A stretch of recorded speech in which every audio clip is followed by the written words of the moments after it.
But it was so profound. It was such an incredible lyric, and the lyric was just, obviously it's the voice of God. It's "I am there." And I asked, "Where did that come from?" And he said, "Oh, that's Tarzan the musical." That's Tarzan, and that's not the voice of God. But that's really the theme of today's talk, which is God is everywhere, and there's no separation, and there's no place where God is not. And I was thinking about this theme that we play hide and seek with God, we play peekaboo with God, and yesterday I remembered for the first time in years about an experience I had with my daughter. When kids are very, very young, and she's quite precocious, she's very verbal at a very young age, but we would play, of course, peekaboo, and kids are delighted because, suddenly the eyes are there, and they're not. The eyes are there, and it's wonderful. But she took it to the next level when she reached a certain point, and she said to me, she said, "Look, Daddy, you can't see me." "Now you can. Can you see me?" And I said, "Yes, I can." "Really?" Her mind was blown. That doing this didn't make me go away. But she couldn't see me. Metaphor for our experience of the divine. There is no spot where God is not. There's no moment where God is not. God is as existent in a crack house as in a cathedral. Do you believe that? Yet the vibes are better in the cathedral or in this sanctuary. Well, that's true. Why? Because in the cathedral there are hopefully people who are doing this, and in the crack house there are people doing this. And so the vibe comes from that. But God is equally present. We can't really hide from God. Jonah tried to, the famous story of the belly of the whale and all that. You don't have to read that story now. I've told you what it means. It just means you can't run away from God. There's no place you can go. And yet we think somehow, I don't know, like we get into bed, and Jane Hart and I talked yesterday about this talk. She says, it's like we get into bed and we put the covers over our head and we just think there is no God. We can't see anything. But God's always there. It's us that put the cover over. It's us that did this. God didn't go away. There is no spot where God is not. God is equally present in the crack house and the cathedral. God is equally present in your deepest, darkest time as in your greatest triumph. We certainly, Daniel's going now for 2 weeks to Australia and with his barbershop quartet. And that's going to be a God experience. He's going to see sunrises and sunsets and wonderful experiences and people enjoying his music. And those are all God experiences. Those are experiences like this, right? When you have a baby or you hold a baby in your arms or you experience music, or here on this side of the state, when you experience the sunrise, or where I'm moving to, you experience the sunset. That's an experience that is a God experience, but it's equally a God experience when things are difficult, like with James Dillard Friedman. He shared with me when he wrote the poem that we use for our meditation, "I Am There," his first wife, Catherine, was the love of his life. And he had found out that she was on her way to making her transition. She was dying. And he went into the chapel of the hospital and he asked for help. The answer is always asking for a divine revelation. There's nothing to fix, but there's always something to be revealed. There's nothing to prove, there's nothing to fix, there's nothing to solve. There's only a connection to make and something to be revealed, and he asked for a revelation. When you ask for a revelation, it always comes. It always comes. In his case, he was sitting there and he heard an audible voice for the only time in his life, and luckily he had a pencil and a scrap of paper and he wrote down the words. He added one line, he said later, which I didn't include in the meditation. It's the line that says, "Only in your mind can you know me." And he said, I realized it was a mistake because that's not even true. I thought I was improving on God. But he heard a voice. He had a revelation in the most difficult time in his life. So it's easy to have a revelation, or we think it's easy to have a revelation, when you're looking at the sunrise or having an experience of a baby or a wonderful answer to a prayer. But God is equally present in your difficulty. In fact, the greatest revelations happen in the middle of the greatest difficulties. I had that experience on Monday. You know, I'm moving to a condo on the Gulf of Mexico. Not that condo.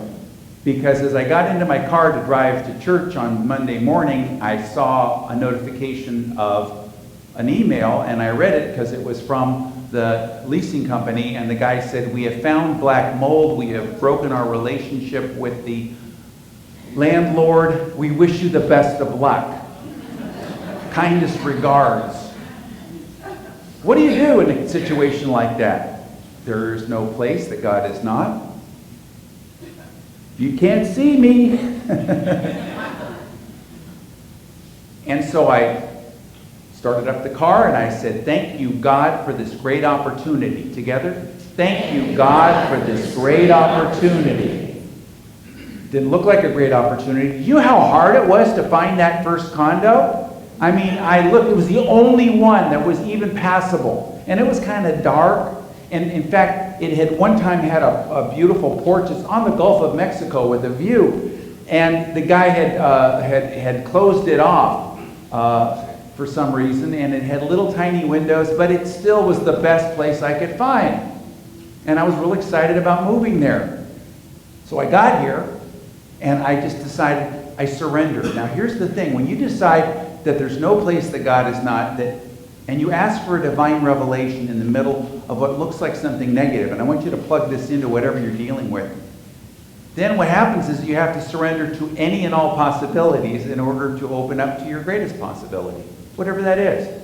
So I said, I lift this up to its highest possibility. Together, I lift this up to its highest possibility. And I called my friend, who's a real estate agent up in Tarpon Springs, and I told him what happened, and he got online, and it took him 5 minutes to find a place about 2 blocks away, also on the Gulf of Mexico, same price, but it had a beautiful patio and porch, and it was light and airy. And he went down there, and 5-10 minutes later, he was showing me from his phone. You know, I've never seen the place, but he showed me how beautiful it was. And then my friends and Jane Hart all went there, and they looked at it, and they all said, "It's better than your old place." Why this? Because it wasn't ready. It wasn't available. Buckminster Fuller once said that if you're praying for an answer and you don't seem to be getting the right answer, maybe it's because God's trying to move you to another track. You're on the wrong track. And I've seen that over and over again in my life. And so, well, how many minutes did it take? The first one took weeks. The second one took 5 minutes.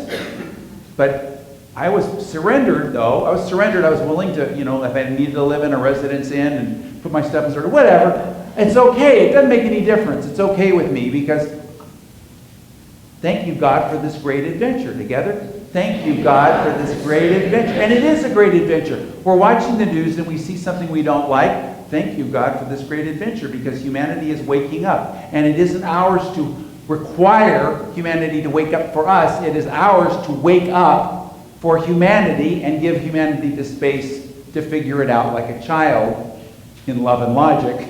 A child that is given the space to learn at a certain point in development where the lessons maybe are less fraught, and then down the road, instead of down the road where it would be worse. So we are always opening our hearts and our minds to a greater opportunity.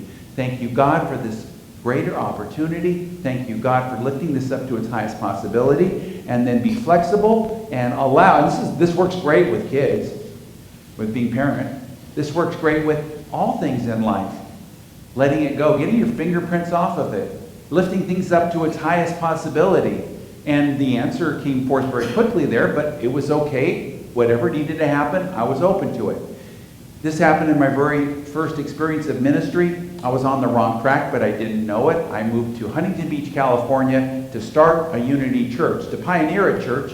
They had a mailing list of of people because there had been a church there and in the next city, Newport Beach, and they both shut down, and there was no Unity Church for 500,000 people. And oh, what a great opportunity for me to go there and have a great experience on the beach. And every door, I couldn't get it open. You know, you just try and you try. I was on the wrong track, but I didn't understand why. The strangest things, the easy things you would think just didn't work out. Finally, Greg sat down and said, "What's going on here?" And I got, "You're not needed, it's not necessary." I really had that strong feeling. So I looked around and there was a church, the one that we used to make fun of in ministerial school, because who's going to go there? It was great. It was a wonderful experience. Yeah, there were challenges, I've talked about them, but it was a wonderful, wonderful experience. But what I didn't know at the time was that across town there was a Center for Spiritual Living religious science minister named Peggy Bassett.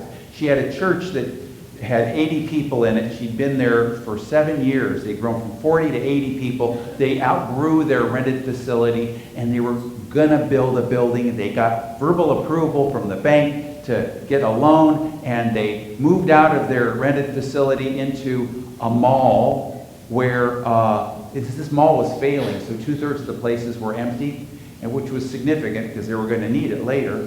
And they started holding services, and they went down to the bank to get the money. They'd broken ground, and guess what? They said, "No money. The guy that gave you the verbal approval doesn't work here anymore, and we're not going to give you the money." Oh, thank you, God, for this great opportunity. Thank you, God, for this great adventure. Thank you, God, for this great adventure. Together? Thank you, God, for this great adventure. That was the affirmation I said. Thank you, God, for this great adventure. So anyway, they didn't know what to do. And as they were in this mall, they noticed that people who were shopping in the mall would come in and say to them, "I'm not interested in a church, but since it's in a mall, I decided to stop in." And they grew. In 3 months, they had 250 people. In about 5 years, they had 2,500. And they didn't need a church. Eventually, they ended up getting their own church, but that wasn't what it was about. It was they were on the wrong track and they moved to the right track. I was on the wrong track and I was moved to the right track. But we want to keep pushing, don't we? You come to church. We want to come to church. We want to get our answers. We want to do the thing that makes us happy. But sometimes the thing that's going to make us the happiest is something that's going to be very different than we had in mind. And I get up with a better place that I'm going to move into. We have to be willing to ask ourselves, where did we learn that there's no God when we do this? Who taught you that? Maybe there was some authority figure. Maybe you learned it in your childhood, some angry God or some idea that you're separate from God. God is out there. Ask yourself, where did you learn something about a God that you couldn't feel connected to, that you didn't have an experience of? Ask for a revelation. That's what lowers your blockages. It lowers your hands from your eyes. Ask yourself, and what's covering this up is a false belief that you were taught in childhood, that God is not love, or that God judges me, or any of those things. And ask yourself now, what is a true belief that will open me up, open my eyes, and be open to it? You know, even though I was born and raised in Unity, but I was taught a few things. I don't think they intended me to believe them this way, but I believed that if I did my prayer work and my treatment and everything, that I'd get everything I wanted and everything would be exactly the way I wanted it to be. But that's this again, that there's another way to look at it, and that there's always a new opportunity. There's always a new opportunity. About 2 years ago, I went on a retreat. My mentor at the time said to me, "I'd like you to go on a silent retreat. The Trappists have silent retreats, and so go on a retreat." And I went on a 9-day, mostly silent, not totally silent retreat. I looked up online, and there was a Trappist monastery. It was a castle, 5 stories tall, a square block, in a cornfield in Dubuque, Iowa. And it's right down the road from Field of Dreams. It's right in the cornfield, just like in the movie, right? But they have this incredible, I mean, it's a beautiful place. And The Trappists, the Cistercians, have a number of interesting things. One of them is that they all will welcome anyone. They welcome strangers. So you can come there and stay, and they don't charge you. They feed you, they house you, and they don't charge you. They accept a love offering. And I found I could stay longer when I gave them a large love offering, but still. But that was fine. I don't blame them because I'm sure they have to deal with some things. But it was a beautiful experience. And I went there and I found out some things about these Cistercians. First of all, they're called the monks of the strict observance. Well, you think they're going to be pretty tough. They're the strictest of all monks. They are. In fact, in the 1100s, they thought all the other monks were way too loose and they wanted to break away, so they created their own order. And then some of those monks thought those monks were too loose and they created another even stricter order, and those are the Cistercians. But they're not. They're not dour and dogmatic. No, they're progressive and open. Their main writer was a man named Thomas Merton, who truly wrote and came from the same philosophy we have. How many people read Thomas Merton?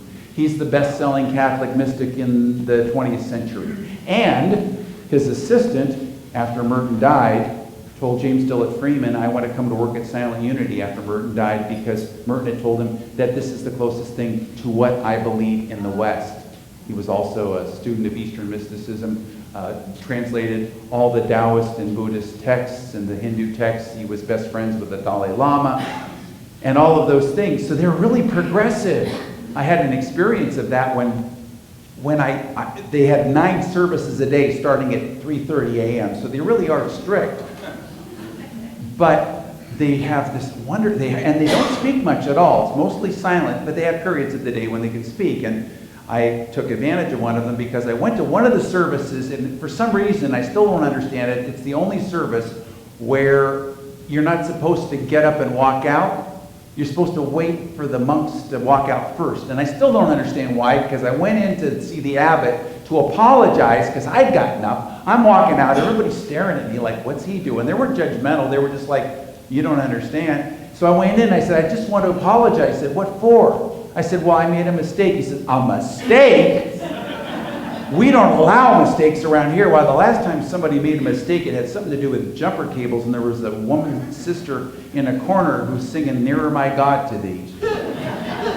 And he never did get around to telling me what it was that happened. Obviously, it didn't matter because they're in the moment. Why? Because they do their spiritual practices. Thomas Merton talked about why it's important for us to keep that connection, to always take our hands down, to always open up to the presence of God through our spiritual practices, whether those practices are walks in the woods, or reading your daily word, or doing your meditation, or taking a bubble bath, or looking at a tree, whatever that is. He said, you know, when you have a down pillow and a feather escapes from the down pillow, and the down pillow feather just kind of floats in the air, no matter how, the little breeze goes this way, and it has this graceful, light, beautiful floating until it gets some water on it or some moisture on it. And then what happens? He said the experience, he says, I do my spiritual practices to become normal. And I define normal as that feather. It's so light, it's so natural. That is your soul. He says that's your soul. And your soul is so light and so natural and so uplifted and gracious and moving and dancing. And that's dancing in God. That's your soul. But it gets wet and it kind of drop like a rock. And he said, so what do you do in a case like that with a feather? You dry it out.